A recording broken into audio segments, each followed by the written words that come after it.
Hello and welcome back. Before we get this video started, I have like a little side note to share with y'all. So I noticed that I said the wrong names a few times in the last video. I think in the beginning I accidentally called Letty Alex, and then somewhere in the middle I accidentally called Ken Nick. That's what you get when you got like 10 different characters in one story and there's so much going on. You slip up, but it's okay. We're gonna get through it. Y'all know what I meant. But back to our regularly scheduled programming.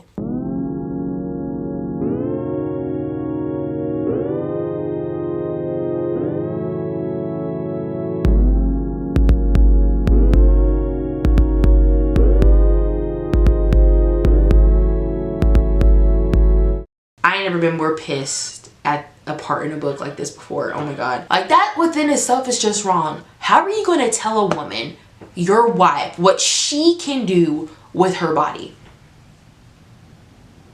Let me calm down. And then Brooke brought up like, oh, we can do like adoption or surrogacy. He was like, no, I'm not raising a kid that's not mine. Now that's not fair. Like, whether the kid is like from a natural birth, a surrogacy, or adoption, that is still your kid. That is your kid to raise and to love. Like, I hate when people say that, oh, she's not your real kid, she's adopted. Don't ever say that. It's disrespectful. And that mindset just, it makes my toes itch. Oh my god. And then Brooke also reveals that Jerry R-worded her because he had an obsession with sex, and he just kind of like did it whenever he felt, whenever he felt like it. She said that it was his way of asserting dominance over her and another way of getting his anger out. Not gonna lie, this part made me tear up and it really broke my heart. Like, the strong, statuesque Brooke that we've come to know is now this vulnerable, traumatized person that we didn't know nothing about until this part in the book. And luckily, Alex is there to comfort her through all that. Reliving all of that because she just told Alex everything. Alright, chapter 30. So now Letty and Riley are in the car and they're driving to this town called Revere because they found a relative of Riley's bio dad. It's a lady named Monique LaSalle, and they're going to go talk to her. So the picture is brought up again, the one that was sent to Dylan, revealing that Riley cheated on him, and it steers Letty in the direction of asking who the mystery man is in the picture. Riley doesn't say anything. She only says that he's an older person. That's all she will give up at this moment. And then Letty's like, be careful, but Riley ain't trying to hear all that. She doing what she want to do. And so they get to Monique's house and they tell her that they found her through an ancestry DNA test and all that stuff. They find out that Monique is Stevie's aunt and that Stevie passed away 5 years ago due to a motorcycle accident. So Riley is feeling so defeated because she came all this way, she did all that work, and all of this to find out that her bio dad is no longer with us. She feels awful. So in an effort to console Riley, Monique gives her one of her dad's rock CDs so she could have like a little piece of him with her still. So this is stressing Riley out. And I forgot to mention this in the beginning. Riley, she be popping pills. She's been popping pills this whole time. So after they leave Monique's house, they in the car, she pops some more pills. And Letty's like, you really shouldn't be doing drugs. And she's like, girl, whatever. Okay, chapter 31. Now it's Christmas Eve and Alex and her family are going over to Emily's house to celebrate, have a little dinner with the family. She also had a few glasses of wine before she left, so she broke her promise on cutting back. She had like 3 to 4 glasses of wine before she left for Christmas dinner, honey. Yeah, she a little tipsy. So she's catching up with Emily and she finds out that there has been $25,000 withdrawn from their account. And when she asked Ken, like, where did this money go? Why is it gone? He was like, oh, taxes. And Emily obviously doesn't believe him. So Alex is lounging about before dinner and she notices that the star on top of the tree is crooked. So she takes it upon herself to fix said star. Mind you, she is drunk. So she climbs up on a chair. She's trying to reach the star, and it ends exactly how you think it does. She falls off the chair, taking the tree with her. Girl, it's a mess. It truly is. So she's embarrassed at this point. She's apologizing profusely and everything like that. Nick's also embarrassed. He's like, go take care of yourself. We'll clean up your mess. He's not making it any better. He didn't ask her are you okay? Or like, you know, like, are you hurt? He's like, just go get yourself cleaned up. We'll take care of your mess. We'll clean up your mess. I'm like, damn, Nick. And on top of all that just happened, Letty's like, Mom, the star is still crooked.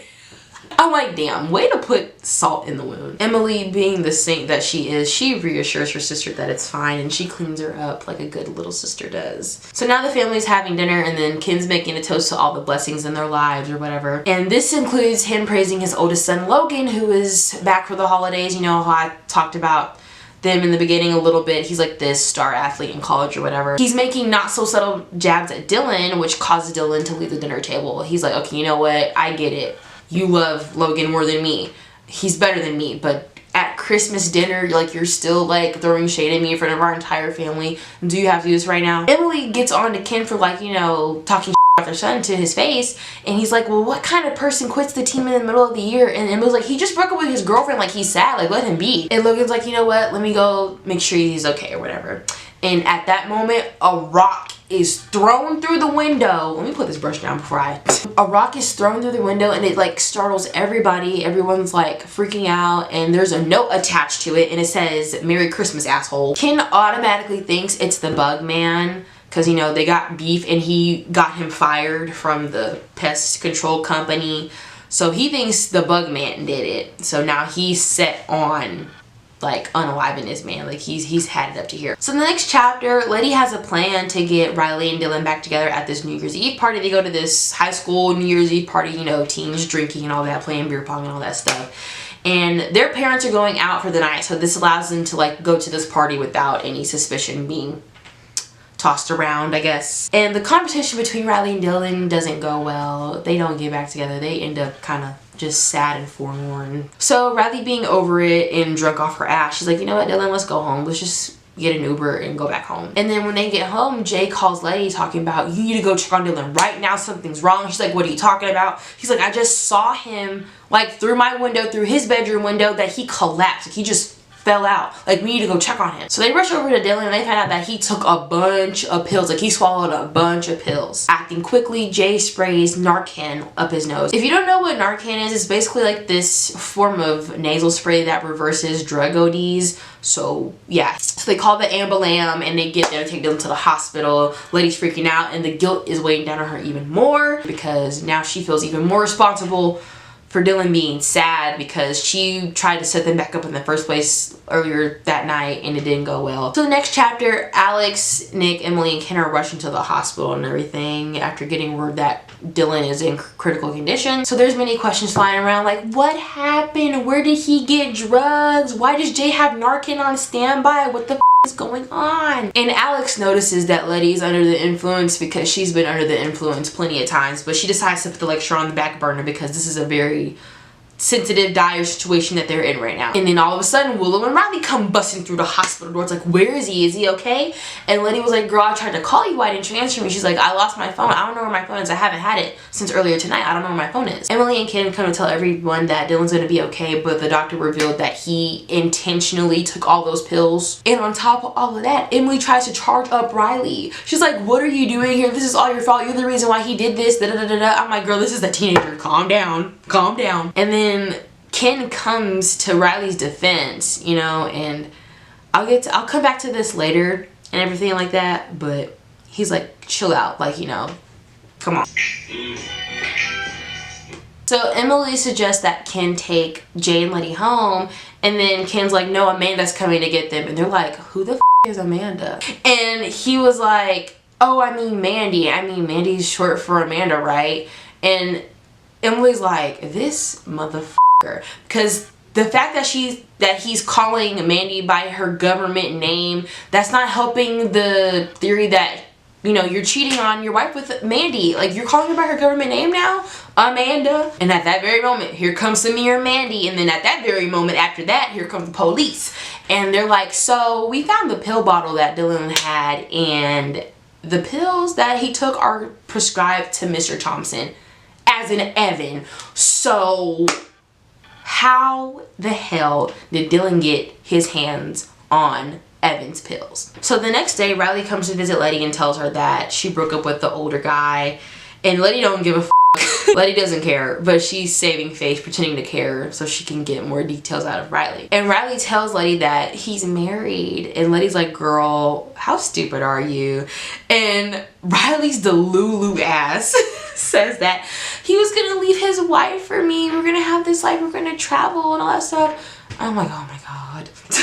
You know, all these fake promises. And then Letty tells Riley that the police found her dad's pill bottle with Dylan, well, on the scene where Dylan almost OD'd, and she was like, what's in that bottle? So Riley freaks out and rushes to her car, and she's looking through her purse, and Letty follows her. She's like, what is in that bottle? She goes, girl, that is Oxy. And then Riley goes, I noticed it wasn't in my purse after he left, and neither was my phone, so now we need to find my phone. Dylan stole the pills and phone from Riley's purse, and that's how he got a hold of all those things. Not Riley taking her dad's Oxy, like father like daughter. So it's chapter 35 now, and Dylan is finally home from the hospital, and Letty goes to go check on him. So Dylan reveals that there's a lot more going on than Letty knows. Turns out Dylan is being blackmailed, and there's like this private video being held over his head. So he stole his mom's necklace to pay the blackmailer off, but then he put it back, and he took all those pills because he didn't want to deal with the stress of having to deal with the blackmailer, and then also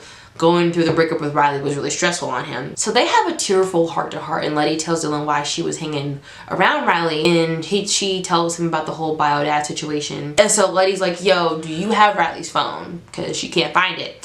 And he was like, I did have it, but I don't know where it is now. Like, I don't know what I did with it. I was high out of my mind. I don't know where it could be now. And then Letty's like, you know what? I think I know someone who can help you take care of this blackmailer. And she's going to ask Jay to, you know, because he's like a hacker and stuff. Oh, I forgot to mention that Jay's like a really talented hacker. He's really good with computers and other tech. I forgot to mention that. So it's the next chapter. Letty and her dad got into it because Letty wants to go to USC, but her dad doesn't want her to go. Her dad wants her to go to UMass because both colleges have the same program, environmentalist program, but UMass is cheaper. And Alex comes to her daughter's defense, and she's like, what is the big deal about letting her go to USC? We certainly have the money. Like, I understand if we didn't, but like, we have the money to let her go. Like, why is this such a big deal? And then Nick's dumbass is like, I'm trying to teach her the value of $1, plus it's not worth it. Alex gets on his ass and says, you know what is worth it? Having a relationship with your daughter and spending this precious time with her before she goes off to college and she's not around anymore. That's what's worth it. This is an important moment for Alex because this entire time Nick has been insulting her, degrading her, putting her in her place, and she finally put Nick in his place. So good job, Alex. Then right when he's getting told off and he don't like that, he brings up the drinking. Weak ass move. Ass boy. So Alex brings up the Samir and Mandy situation to Nick again. He shoots her down again. And she's getting tired of being shot down, so she impulsively goes over to the Kumar's house to confront Samir herself. And so she gets to the house and she asks to speak to Mandy, and Samir says she's not home. And Samir knows what Alex is insinuating, and he's like, listen, you need to back off and mind your business. Alex tries to play it off. He's like, girl, I caught you following me to the grocery store. This scares Alex a little, and now she thinks Samir is the one who sent the letter when the dog came back with a letter on the collar. So after Alex comes back, Nick insults her for acting crazy due to her heavy drinking. Alex defends herself and tells Nick to leave her alone, leave it alone. And in the middle of their argument, Letty comes rushing down the stairs. She's like, Riley's in trouble. We need to go over to her house right now. Something's going on. So they rush over to the Thompsons' house and they hear screaming. And Willow and Evan are in the middle of a screaming match. So they go into the kitchen. Willow's screaming. She got a cup in her hand, finna throw it at what's his name, Evan. She's been throwing dishes at him this whole time, apparently.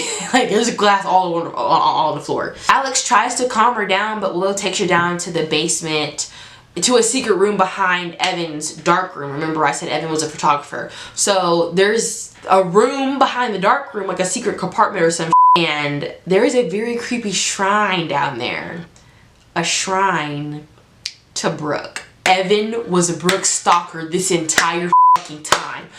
Y'all, I wish, like, I'm saying this for like the second, third time. I wish y'all could have seen my face when I read this part for the first time. I was like, so during this discovery, the police have arrived at the house. you know, and they've come to arrest Evan, and he does not resist, and he confesses. So we're back to the community page in present day, and all they're doing is placing bets on who got unalived, you know, not really important and all that stuff, whatever. So chapter 38. It's spring now, and Alex is chilling at home drinking wine, and Emily comes over. So Emily tells Alex that the $25,000 that was taken out before is now put back into their account, and Ken claims that the IRS made a mistake, which they not buying that. So Emily's thinking about using that money to hire a PI to look for stuff on Ken, because she don't trust that man, and I wouldn't either, the way that he been acting. Emily takes notice that Jay and Letty are hanging out again, and Alex like, oh yeah, you know, they're back hanging out. And then she's like, Alex, you might want to give her the talk. And I don't think she gave Letty the talk before, which is weird because your daughter's 17. And I'm just like, you should have been gave her the talk. During all this, she forgets that she has to go give an interview to an assistant, or a potential assistant. So she's rushing to the location, and she gets pulled over. And being that she's a little tipsy, she starts having this panic attack, right? She's like, oh my God, my reputation, my job, the embarrassment I'm gonna feel when I get arrested for a DUI. Like, oh my God, like I can't get arrested for this. And turns out she's just due for an inspection. So that little freak out that she just had kind of wakes her up, you know. She comes to the realization that, hey, I'm an alcoholic. And so she calls Nick. She's like, I think I have a drinking problem. I need help. And she finally recognizes that. So go, Alex. So that's the next chapter, and Letty and Jay are hanging out in a coffee shop. It's her birthday, and they have a little talk about the college situation going on with Letty's dad. And Jay's like, you're 18, you can do whatever you want, Mr. Anti-establishment, Mr. Rebel. And she's like, it don't work like that. Like, it's not the same. We are not the same. So during the conversation, Letty finds out that she got accepted into USC, the college that she wants to go to, not UMass. And so when she gets home, her mom sits her down and she has a serious conversation with her. And she's like, I've decided to stop drinking and get professional help.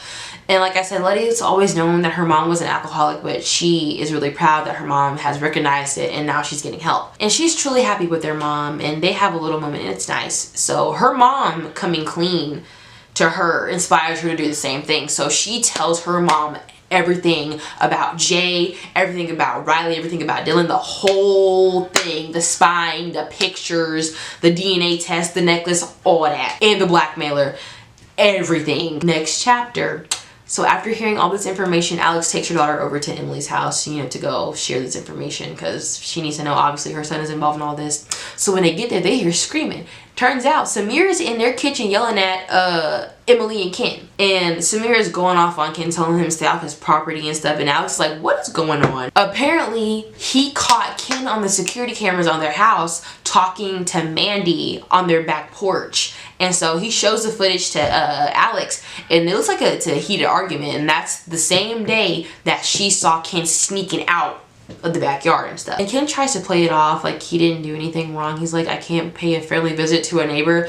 And Emily's like, the same neighbor that I've been worried about, the same neighbor that I think you're cheating on me with, that neighbor. Ken says he went over there allegedly to get some professional advice from Mandy, because Mandy is a psychologist, and he calls Dylan screwed up in the middle of this conversation, and Dylan overhears him. So this upsets Dylan. He leaves. He heartbroken. Ken is the absolute worst. Like, your kid is doing all these things that you like and he has no interest in, so he could, you know, win your love and get your approval, and that's still not good enough for you. Like, you won't even give him a chance. Like, oh my God. Chapter 41. So Letty and Alex invite Willow over to tell her everything that's been going on, and Willow's taken aback by this. She got enough going on, and then all this on top of that, she's like, okay. Letty feels so much better now that she's been honest about what's been going on these past few months, and she just, you know, feels like a weight has been lifted off of her.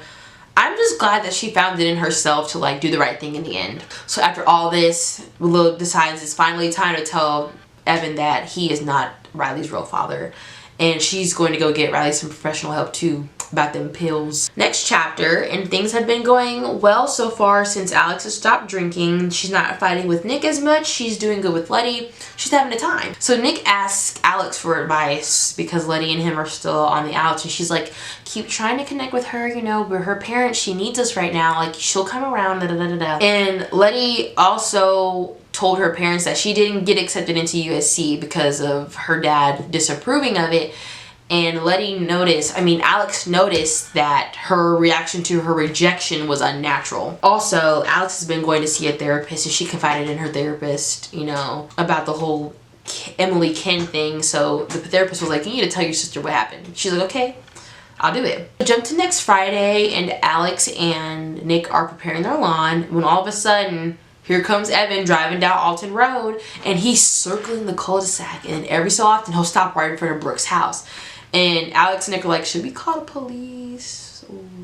So Brooke comes outside and she sees this, so she goes to talk to Evan for like a brief moment, and then he leaves after that. And so Brooke tells Alex that she did some digging on Samir and Mandy, and she found out that Mandy's maiden name was Gibson. Amanda Gibson. And you remember how Ken called her Amanda earlier? So after getting this info, Alex calls USC admissions. She's like, hey, I just want to get some more info on my daughter's rejection. Like, her name's this. And they're like, oh, actually, she was accepted and the offer is still on the table. So this is shocking to Alex because she knew something wasn't right. And she's pissed at Nick because she's like, their daughter decided to lie about getting accepted into her dream school just to appease her dad. And here she is, accepted, like, fully. And she felt for Letty, and she was also really pissed at Nick. I would be pissed too. Like, poor baby didn't accept the offer to make you happy. I would be pissed at my husband too. So it's like a few days later or something like that. I don't know when this is. It's chapter 43 though. And Letty's, just chilling, hanging out, and she hears gunshots outside. So she follows the sound, and it turns out it's coming from Dylan's house. So this is freaking Letty out because she thinks that Dylan is still not mentally stable after what he's been through these past few months. So Riley comes out too, and she's kind of mad at Letty right now because she snitched to her mama about everything. But despite all of that, Letty still finds it in her to protect her and tell her to go back inside because Dylan could possibly hurt her because he's playing with a freaking gun. Chapter 44. We are right back where all this shit started. We're finally back to present day Memorial Day, and the wraparound is complete. We done went through the whole cycle of shit. So this is where the chapters start getting shorter. Like, I'm not even kidding. As it got closer to the end, the chapters just got shorter and shorter. Like 4 pages a chapter. They were already short before that, but like they were getting short. So Alex wakes up to the sirens and everything. She goes outside to see what's going on. Apparently Ken and Bugman got into it because Bugman showed up again. And Ken got pissed. He pushed him, and so Bugman called the cops on him. So Ken is pissed off. He goes back to his house to lick his wounds or whatever. And Alex goes to see Brooke, but Brooke's already on the way. She already coming outside. So she's got more tea on Mandy. So she has this yearbook, and it's Jerry's yearbook, her late husband's high school yearbook. And guess who's in it? Amanda. Mandy went to school with Ken and Jerry. That's how Ken knows Mandy, because they went to high school together. And this has Alex and Brooke confused, obviously. They're like, what's going on? Chapter 45. So Letty's hanging out at the party, and then her dad finally comes up to her, and he's like, why did you lie about getting accepted into USC? They have a heart-to-heart, that little daddy-daughter moment. Nick agrees to pay for her to go to USC, because there's this whole thing. He was like, if you go to USC, I'm not paying for your tuition at all. But if you go to UMass, I'll pay for everything. But, after this little heart-to-heart, he goes, you know what? Since you are so passionate about this and this is your dream school, I will pay for you to go to USC. So after that, Emily comes over to Letty, and she's like, hey, can you go to my house and get some more chairs? We ran out. So she goes over to their house and in the basement getting the chairs. And so she sees the gun safe in the basement. And she's still not sure if Dylan took her advice to stop playing with guns because he's upset. And she's like, I wonder if you put that gun back. So she put the code in, opened that safe. The gun wasn't in there, y'all. So it's chapter 46, and Brooke and Alex are still talking when Evan pulls up, and they're like, oh shit, what is he doing here? And turns out he just needs to get the rest of this thing from the house because, he's arrested. He got arrested earlier in the book, and he moved out somewhere else. So Samir comes over to Brooke and Alex, and he's like, have y'all seen Mandy? And so they get in his ass immediately. They're like, she can go wherever she wants. She don't need your permission. She's a grown-ass woman. She don't need to be taking orders from you. He's like, y'all don't understand. We need to go somewhere and talk privately right now. So they go to Brooke's house to talk privately. Chapter 47, we're back in Letty's perspective now. And so Letty is frantically running around trying to find Dylan, and when she does, she's like, yo, did you put that gun back? I told you to stop playing with that. And he was like, for the millionth time, I put it back. I swear, I'm not gonna do anything stupid. I put it back. And so this pisses Dylan off, and he's like, I can't believe you don't trust me, and he leaves. So Letty's mind is spinning, and she's like, okay, let's go over what happened last year. Like, she's recounting all the events in her head and all the details of Dylan's situation. There was a blackmailer, there was a private video, there was, you know, this. And so she comes to the conclusion that it might be Jay. The blackmailer might be Jay. She's like, I only know one person who could do this, and it's Jay. So now we're back to Alex and them in Brooke's house, and so they're like, what's going on? And so Samir starts spilling all the tea. He's like, Mandy is not well. And so Samir finally tells them that they had a second son who passed away when he was really little, and that messed Mandy up bad. She had a really deep depression for a long time, but then something else happened. There was out of nowhere, one day she just perked up and got back to normal seemingly, and this kind of, you know, worried Samir because she was in a deep depression right before that happened. When they were moving to Alton Road and he found out that Ken lived here too, he got worried and he did a little digging on everybody, and he knew, of course, that Mandy went to high school with Ken, so that's why he got a little worried. So he reveals the real reason why Mandy wanted to move here, and it's because of Ken. He tells Brooke and Mandy that in high school, you know, Ken dated her, you know, and everything was going fine and they slept together, but then after that he ghosted her. And so she then found out later that she was a part of a bet that he made with some other guy, and she was taken advantage of, and she, you know, she was SA'd. So Brooke has like this weird feeling. She's like, wait, what's the other boy's name that he made the bet with? He was like, you know his name. And it turns out it was Jerry, because remember how I said Ken, Jerry, and Mandy went to the same high school? Ken and Jerry made a bet on who could basically sleep with her first, or like, you know, get in her pants first. And so Samir also says he knows the real reason why they went on that cruise too all those years ago. So Letty goes over to Jay's house and confronts him about blackmailing Dylan, and she was like, did you do it? He doesn't verbally confess, but his body language gives it away. She's like, bro, what the fuck? Why would you do this?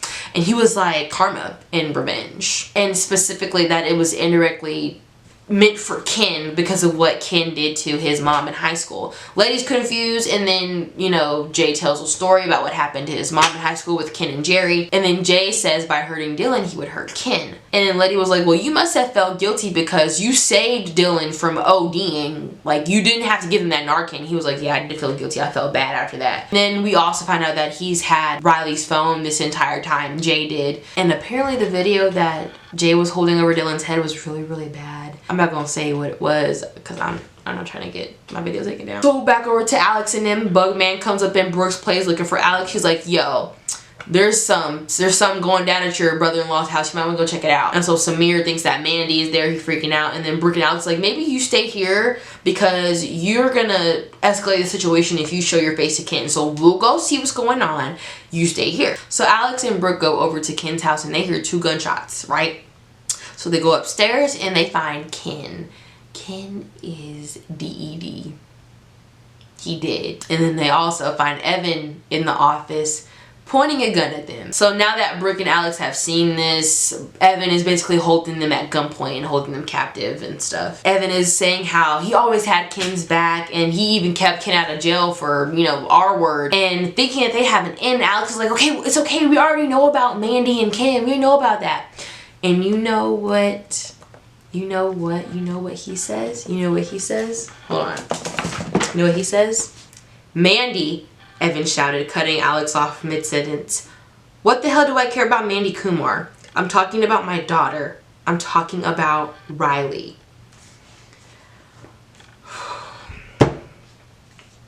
Now, I did record my reaction when I read this. Here it is.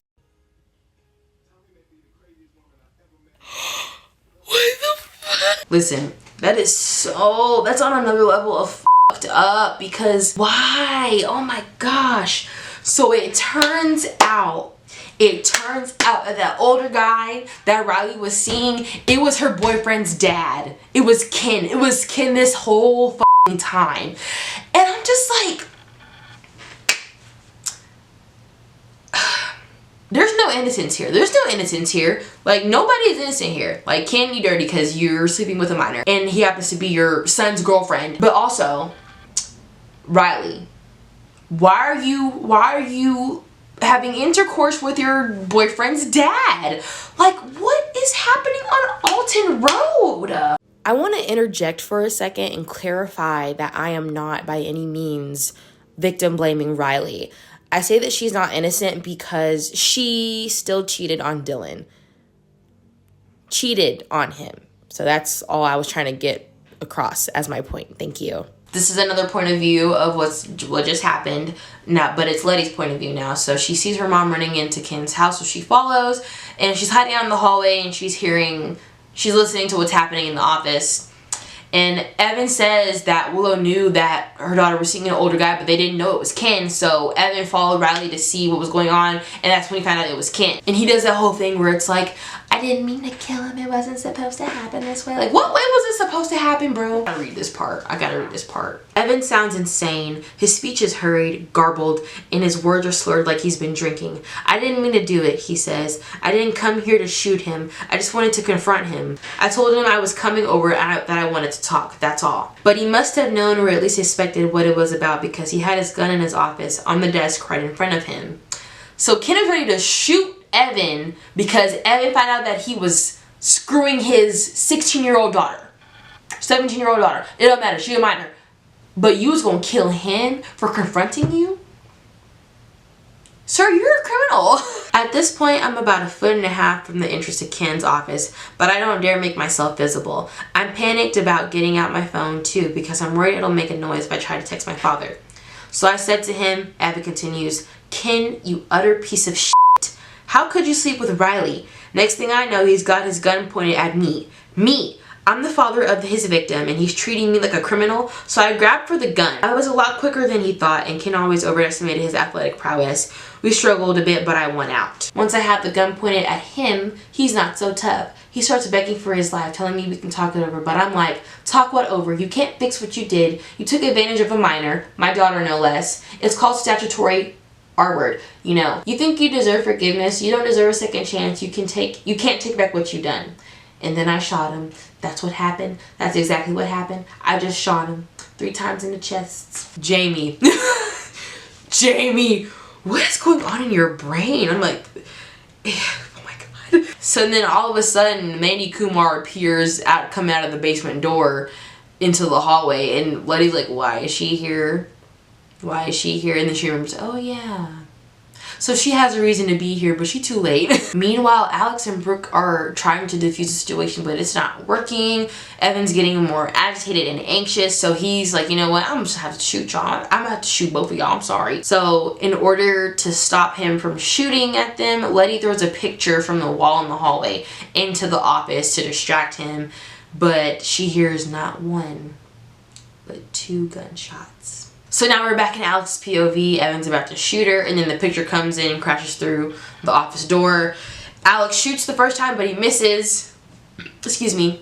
But then Alex sees that something's wrong with Evan. Like, he starts to stumble. He starts to, you know, kind of convulse. His eyes roll back into his head. This dude's having a freaking seizure. And then right before he goes down, like he falls backwards, he manages to shoot himself in the head. And then, yeah, it's a whole thing. The cops come. They come outside the house. Everyone's like hugging each other like, oh my God, are you okay? It's a whole thing. So it's, I don't know how long it is later after this. This is the last chapter before the epilogue. But some point after the incident, Alex finally tells Emily everything that she knew about Ken. And she was hurt. She wasn't pissed, but she was hurt. She was just tired at that point. She was like, girl,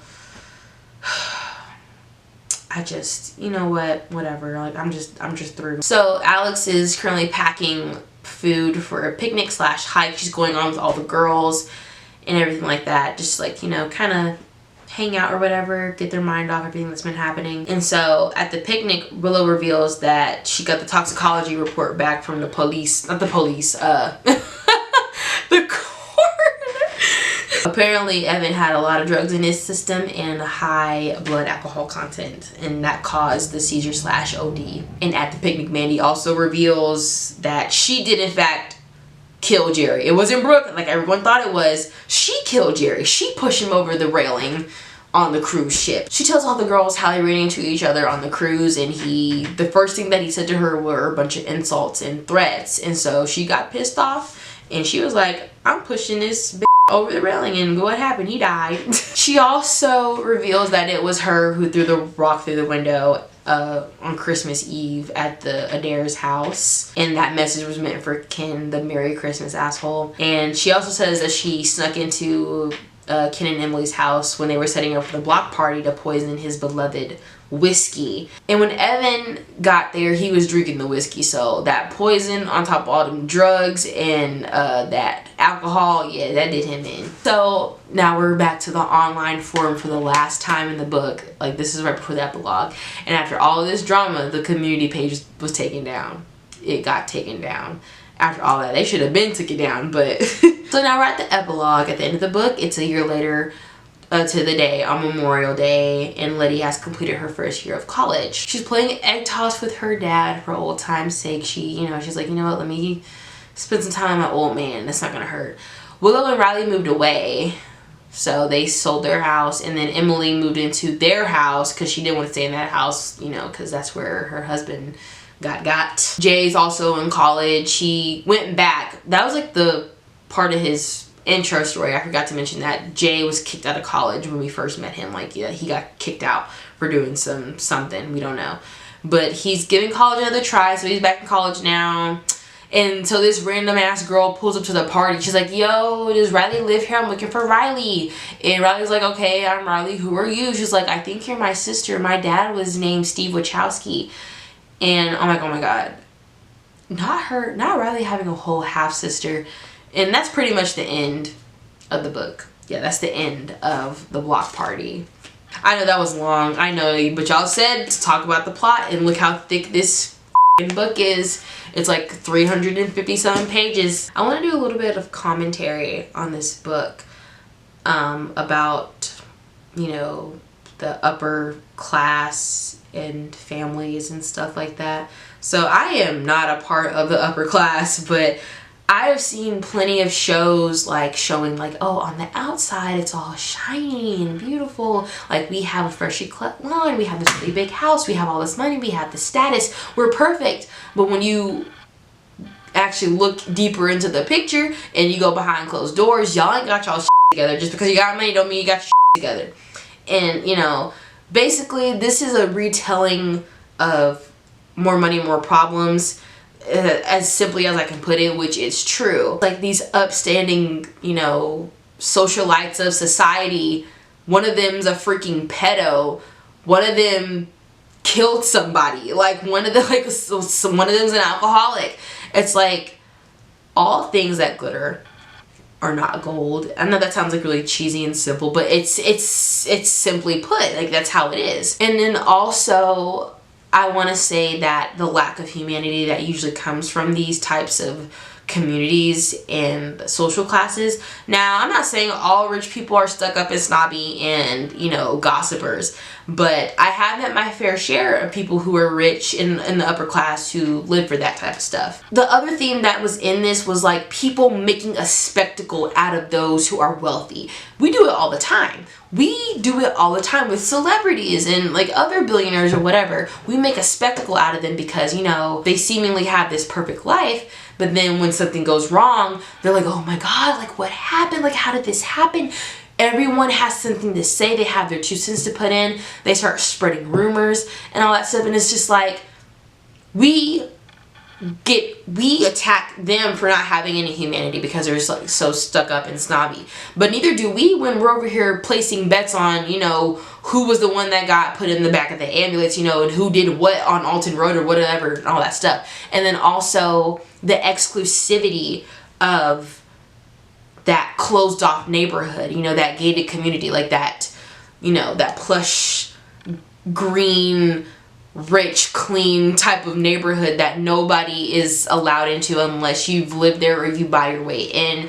And it's just like, outside looking in, this is what we see, this is what we know. And that was a really interesting take on it, because it's just like, that that community page bit throughout the book was crazy every single time. And even one character said, like, you know, y'all need to find some act right because y'all are placing bets on who lost their life. Like, someone lost their life. Like, this is not funny. This also adds to, like, the storyline of, like, you know, the idyllic family, the idyllic lifestyle, and then it being dark on the inside for real. Rich people got problems too. They be having scandals. It's just like, we've seen this storyline before, like, you know, the seemingly idyllic neighborhood with all these nice people and rich people, but they inside their house they got stuff going on. But this was a really refreshing take on it, so I loved this. Jamie did your thing. And apparently in the acknowledgments, I read the whole thing, like, cover to cover. In the acknowledgments, this is supposed to be adapted. I don't know if it's going to be adapted into a TV show or a film. This book came out last year, but this is supposed to be adapted into either a TV show or a film. I don't know which one, but when that shit drop, best believe I am binge watching if it's a show, and I'm watching it right when it come out in theaters if it's a movie. Like, oh, this would be, see, listen, this would be such a good show / movie. And you know what I say, if I can see this playing in my head as a movie as I'm reading it, it's a good book. And that's probably going to make it an even better TV show or movie. Like, oh my god. But yes, that was The Block Party. I gave it a 10 out of 10. Like, this was a really good book. I don't know what I'm going to read next. I do want to read Starlit by Lisa Rinna, what I just covered in my half price books haul. I want to read that next because it sounded very interesting, so that might be the next one. I don't know. So that concludes our video for today. If you enjoyed this video, please leave a like and subscribe if you want to. I'll see y'all on the next go round. Okay, bye.